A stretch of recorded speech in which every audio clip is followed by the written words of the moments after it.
Hello and welcome to Personality Theories.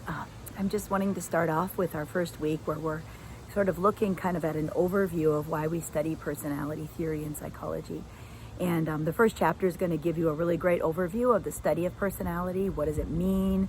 What is the theory? And what is a theory? And what is the theory underlying personality? How is it kind of developed?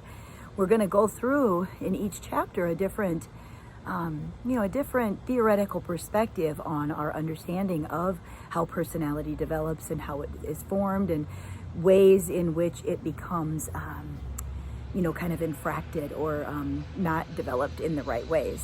For example, when there's been attachment issues, that's one theory. So we'll look at that as we go through the semester. It's really an important concept, and I just wanted to talk or share briefly, why it's so important clinically.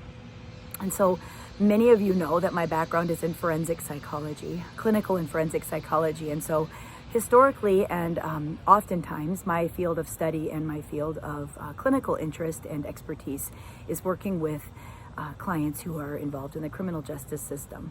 These clients have committed a range of sexual crimes. And so when we think about personality and we look at the population of this clientele, there's a myriad of personality kind of infractions that have happened. And it starts from what I have seen at a very young age.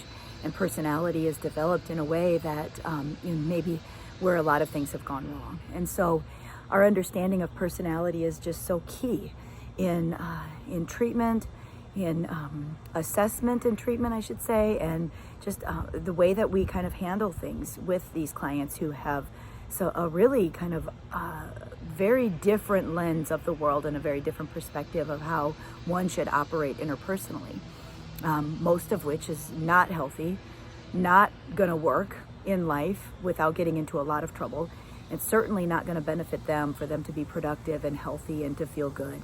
And so one of the clients I'm thinking of in particular probably has a borderline personality and some narcissistic traits, committed some pretty heinous sexual crimes as well as a lot of domestic violence. And he's pretty broken up about the personality infrastructure, I guess, that he has, and that it's pretty broken. And, can't always see when he blows up and gets angry, can't always understand why this happens, and gets triggered so easily and just is kind of a shell of a person. Wants to work really hard, but it really lacks kind of an ability to do that effectively without a lot of long-term intervention. And so I think just an example like that can help you to really understand and bridge that kind of theoretical perspective of personality and how it helps us understand, A, why an understanding of the personality and its development is so key. B, how do we effectively assess for personality types or structures and that kind of thing, so that can help to guide what we do from a treatment perspective. It's very important.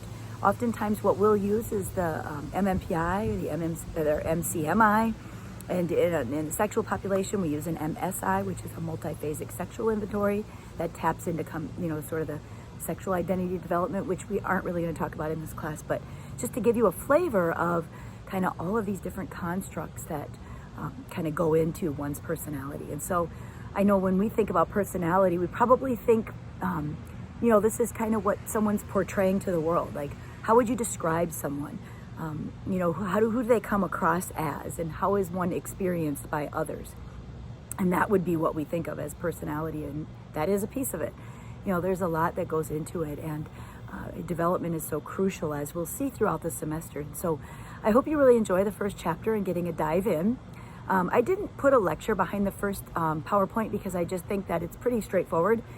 So some of the PowerPoints I will put some lecture to add in because I think there's some content that I can add clinically that will probably help to guide you and help you understand and bridge the concepts with something applicable.